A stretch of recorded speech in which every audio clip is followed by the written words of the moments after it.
Hello students, आज हम वसंत भाग 3 के कक्षा 8 के हिंदी पाठ्य पुस्तक का अध्ययन करेंगे। आज के हमारे पाठ का नाम है पाठ 5 चिट्ठियों की अनूठी दुनिया। भाग 2 है। इसके लेखक का नाम है अरविंद कुमार सिंह जी। इसमें लेखक ने चिट्ठियों की अनोखी दुनिया के बारे में हमें बताया है कि किस तरीके से पुराने ज़माने में लोग चिट्ठियों को बहुत ही सहेज करके रखते थे। इसमें लेखक ने बताया है कि चिट्ठियों का विकास करने के लिए हमारे स्कूली पाठ्यक्रम में जो है बच्चों को पत्र लेखन का अभ्यास करवाया जाता है और उसके संबंधित प्रतियोगिताओं का भी आयोजन किया जाता है। शुरू करते हैं आज का वीडियो। जहाँ तक पत्रों का सवाल है, अगर आप बारीकी से उसकी तह में जाएं तो आपको ऐसा कोई नहीं मिलेगा जिसने कभी किसी को पत्र न लिखा या न लिखाया हो, या पत्रों का बेसब्री से जिसने इंतज़ार ना किया हो। इसमें क्या कह रहे हैं जो है लेखक कि पुराने ज़माने में आप अगर इसकी तह तक, इसकी सूक्ष्मता से अगर इसकी जांच करें या फिर इसकी गहराई में जाएं तो आपको ये पता चलेगा कि ऐसा कोई व्यक्ति नहीं मिलेगा जिसने कभी किसी को पत्र लिखा ना हो और किसी दूसरे व्यक्ति से लिखवाया ना हो। आज के समय में आधुनिक साधन जो है बहुत अधिक हो गए हैं, जिसके द्वारा हम अपने संदेशों को एक दूसरे तक बहुत ही कम समय में पहुंचा सकते हैं। उसमें मिनट या सेकंड भर का समय लगता है। और पहले ज़माने में यह काम कौन करते थे? यह काम कबूतर और दूत किया करते थे। एक दूसरे को जब हमें अपना संदेश पहुँचाना होता था तब करते थे। और इन्हें जो है हम संचार का मार्ग समझते थे। एक ज़माना आया जब कि डाकिये होने लगे और उन डाकियों ने हमारी चिट्ठियों को एक स्थान से दूसरे स्थान पहुंचाया। हमारे सैनिक तो पत्रों का जिस उत्सुकता से इंतज़ार करते हैं उसकी कोई मिसाल नहीं है। एक दौर था जब लोग पत्रों का महीनों इंतज़ार करते थे, पर अब वह बात नहीं। लेखक कहते हैं जो हमारे सैनिक हैं, जो बॉर्डर पे हमारे लिए लड़ाई करते हैं, हमारी सुरक्षा करते हैं, उन्हें जो है पत्रों का बहुत ही बेसब्री से इंतज़ार रहता है। और आज भी उन्हें उनके संचार का माध्यम जो है पत्र ही है। तो इस वजह से यह बहुत ही महत्वपूर्ण हो जाती है। आगे, परिवहन साधनों के विकास ने दूरी बहुत घटा दी है। परिवहन का साधन यानी कि यातायात का साधन। पहले लोगों के लिए संचार का इकलौता साधन चिट्ठी ही थी, पर आज और भी साधन विकसित हो चुके हैं। लेखक कहते हैं कि पहले ज़माने में जो है जो संचार का माध्यम था वह सिर्फ़ और सिर्फ चिट्ठियों के द्वारा ही होता था, परंतु आज SMS, फेसबुक, मैसेंजर इत्यादि जो है इसके आधुनिकतम उदाहरण हैं। आज देश में ऐसे लोगों की कमी नहीं जो अपने पुरखों की चिट्ठियों को सहेज और संजोकर विरासत के रूप में रखे हुए हों, या फिर बड़े बड़े लेखक, पत्रकारों, उद्यमी, कवि, प्रशासक, सन्यासी या किसान, इनकी पत्र रचनाएं अपने आप में अनुसंधान का विषय हैं। ठीक है, तो यहाँ पर कवि कहते हैं कि यह जो पत्रों का सिलसिला है यह जो है बहुत ही अनोखा है, बहुत ही निराला है। इसमें जो है पत्रकार, उद्यमी, कवि, प्रशासक यानी कि जो सरकारी कामकाज करते हों, सन्यासी, किसानों आदि के जो पुराने पत्र हैं वह अनुसंधान यानी कि रिसर्च के विषय हैं।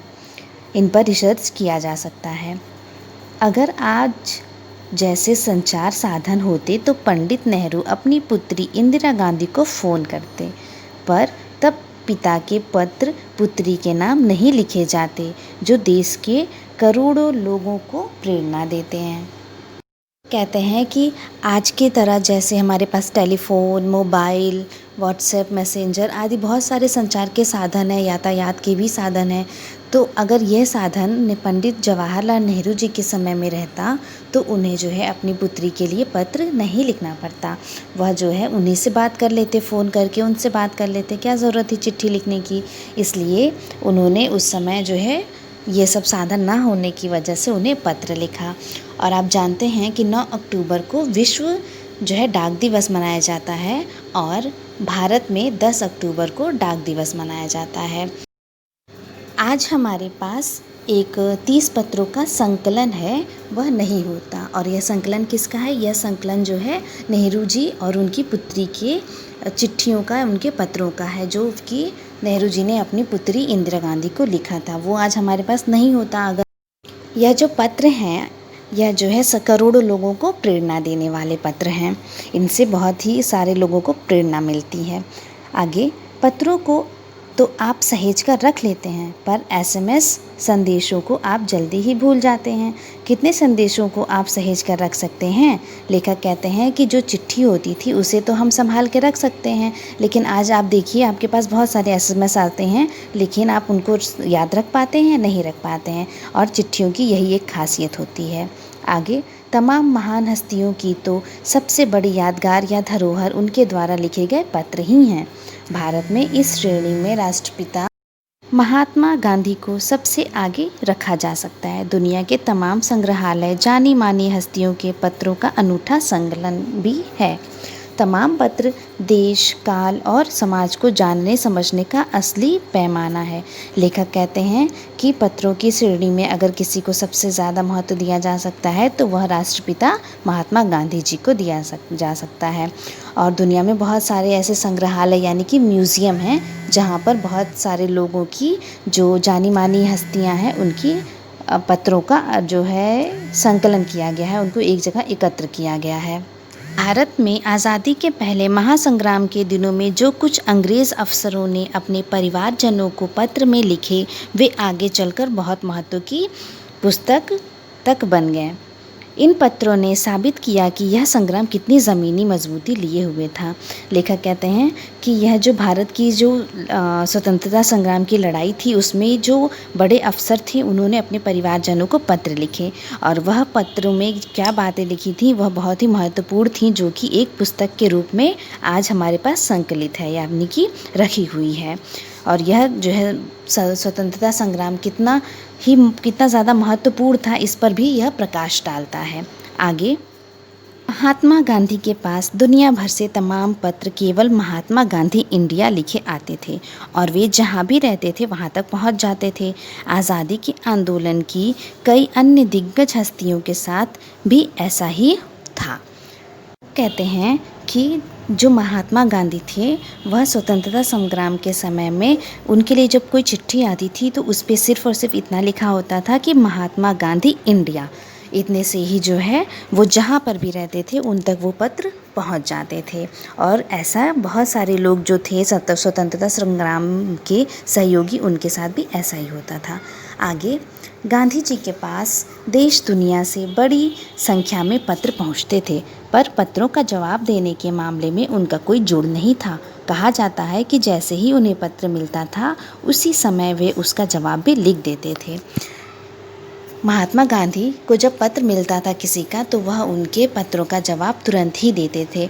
वह उन्हें बहुत ही सम्मान की दृष्टि से देखते थे आए हुए पत्रों को, और उनका जवाब वो तुरंत ही देते थे। अपने हाथों से ही ज़्यादातर पत्रों का जवाब देते थे। जब लिखते लिखते उनका दाहिना हाथ दर्द करने लगता था तो वे बाएं हाथ से लिखने में जुट जाते थे। महात्मा गांधी जब अपने प्रियजनों के पत्रों का उत्तर देते थे तो वह जो है जब उनका दाहिना हाथ दर्द करने लगता था तो वह अपने बाएं हाथ से उसका जवाब लिखकर देते थे, और उसमें ज़रा सा भी देर नहीं करते थे। महात्मा गांधी ही नहीं, आंदोलन के तमाम नायकों के पत्र गांव-गांव में मिल जाते थे।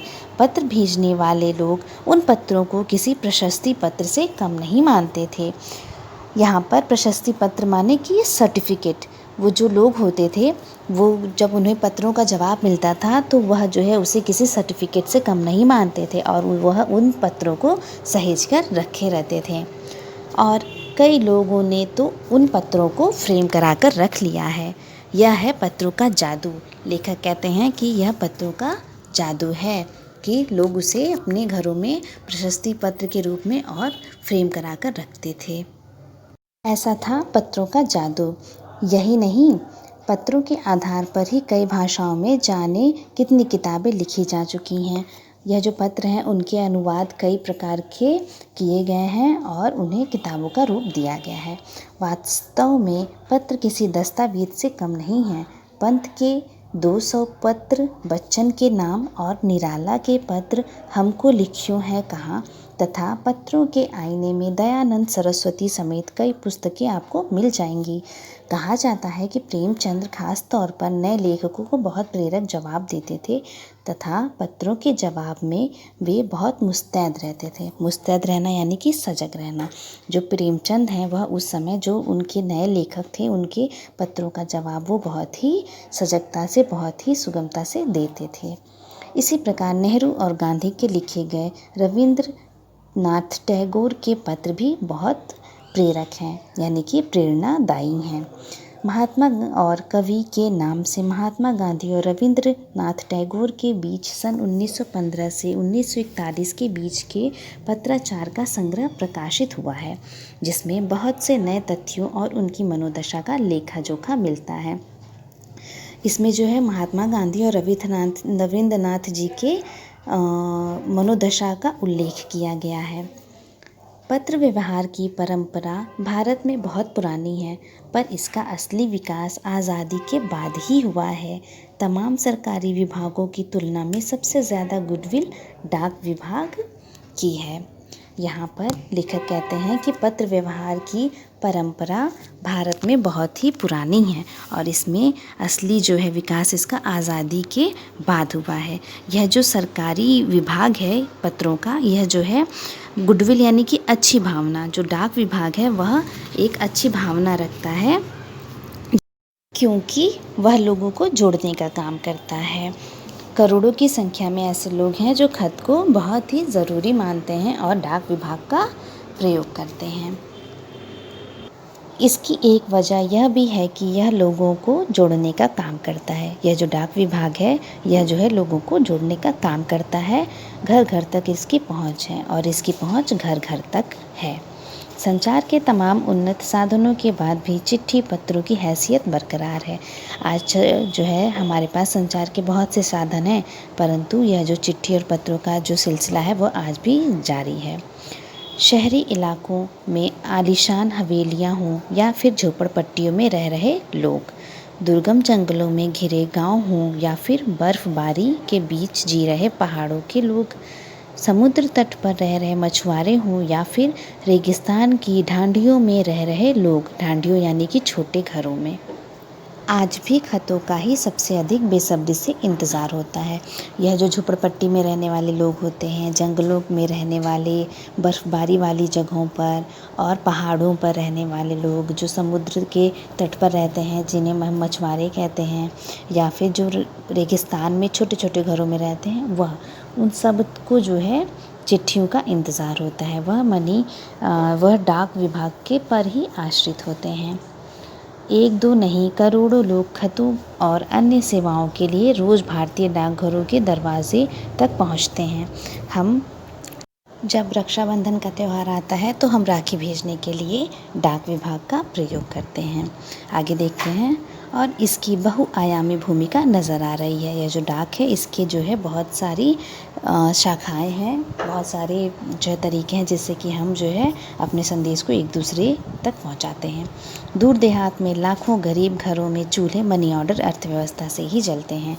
गांव या गरीब बस्तियों में चिट्ठियाँ या मनी ऑर्डर लेकर पहुंचने वाला डाकिया देवदूत के रूप में देखा जाता है।